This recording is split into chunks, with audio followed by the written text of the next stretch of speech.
Megawati dilematis, pusing 7 keliling, Ganjar atau Puan? Nah, tapi pertanyaannya adalah apakah betul faktor elektoral akan menjadi satu-satunya faktor penentu? Kan ada beberapa catatan.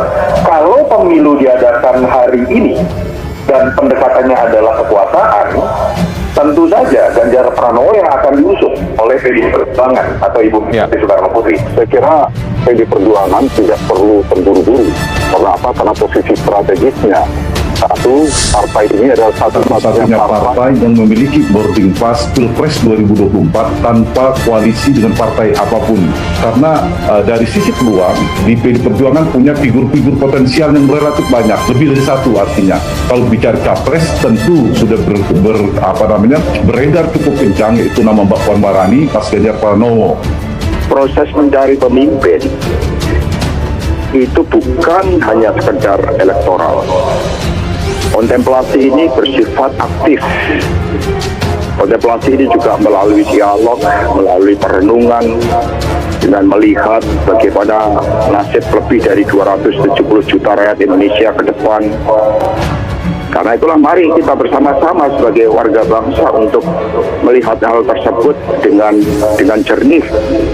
Kita punya pengalaman sekali lagi 2009 bagaimana 2014 seorang pemimpin hanya basisnya elektoral dan kita tahu hasilnya. Itu yang harusnya kita lihat secara kritis.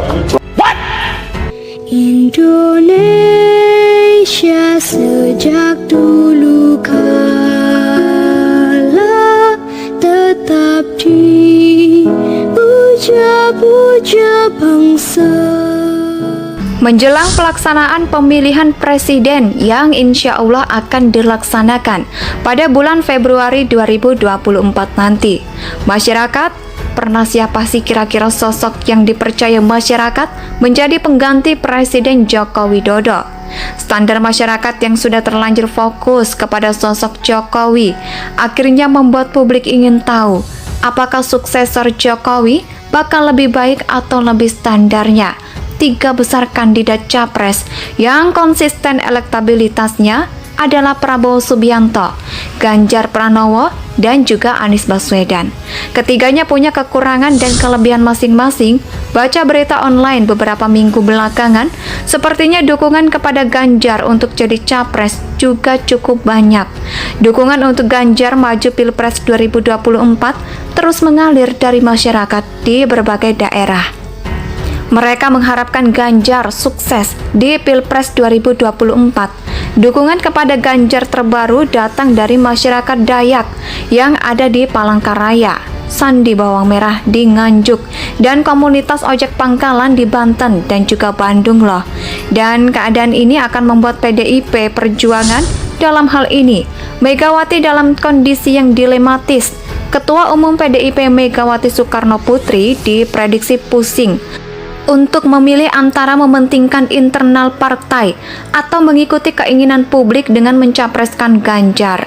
Di satu sisi PDIP punya kepentingan internal dalam pemilu 2024. Di sisi lain mereka terus kepentingan publik dalam sosok Ganjar yang saat ini begitu terkenal dengan elektabilitasnya jauh di atas Puan Maharani.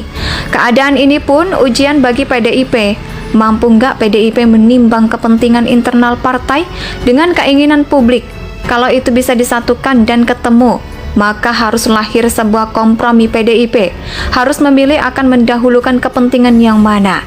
Jika Megawati berusaha mengakomodasi kepentingan publik dengan cara menduetkan Ganjar Pranowo pun bisa menjadi blunder atau berbuntut kekalahan. Mereka sebab basis masa pendukung Ganjar dan Puan Maharani sama, yaitu hanya dari kalangan nasionalis atau PDIP duet Ganjar. Tidak baik karena ideologinya sama masyarakat Indonesia beraneka ragam. Dicatat oleh karena itu, basis masa capres dan cawapres harus berbeda demi memaksimalkan raihan suara. Maksudnya, duet Ganjar dan Puan tidak mengakomodasi kelompok masyarakat Islam, padahal secara tradisi figur kepemimpinan di negeri ini yang selalu merupakan pasangan antara nasionalis dan Islam seperti Jokowi dan Kiai Haji Ma'ruf Amin. Kalau dipaksakan, Ganjar pun akan melahirkan 2 putaran. Hal ini sangat berat loh. karena mereka tidak mengakomodasi kelompok Islam yang jumlahnya juga luar biasa. Megawati harus benar-benar jernih, jangan mentang-mentang partainya mampu mengusung pasangan capres dan cawapres, tetap membutuhkan strategi yang jelek. Megawati harus mencari sosok yang dianggap mampu untuk mewakili kelompok Islam, misalnya dari NU atau sosok lain. Megawati bak dua sisi mata uang. Di satu sisi beliau adalah politisi yang sangat matang dan sukses dalam mendidik kader-kader PDIP, sehingga bisa menjadi politisi-politisi yang diperhitungkan nama-nama seperti Jokowi, Ganjar, Hasto, Risma, lahir dari tangan dingin beliau. Tapi di sisi lain Megawati nggak cukup sukses menjadikan putrinya sendiri, Puan Maharani, sebagai politisi yang disegani. Nggak tahu kenapa bahkan nggak sedikit pendukung PDIP yang meragukan Puan, bahkan enggan untuk memilihnya. Fenomena unik ini tentu menjadi pertimbangan serius dari Megawati dalam memilih langkah agar politiknya sebagai orang tua sekaligus ketua umum partai nomor 1 di Indonesia. Saya yakin dari hati yang terdalam, Megawati ingin anaknya Puan Maharani bisa terus berkibar sampai bisa menjadi presiden pun tetap menjadi prioritas utama untuk orang tuanya. Hanya saja realita di lapangan nampaknya tidak mendukung hal tersebut, dan demi menyelamatkan suara partai, mau tidak mau, Megawati memang harus lebih realistis dalam bertindak. Saya juga nggak mengerti kenapa Puan kurang begitu disukai, bahkan oleh pendukung PDIP sendiri.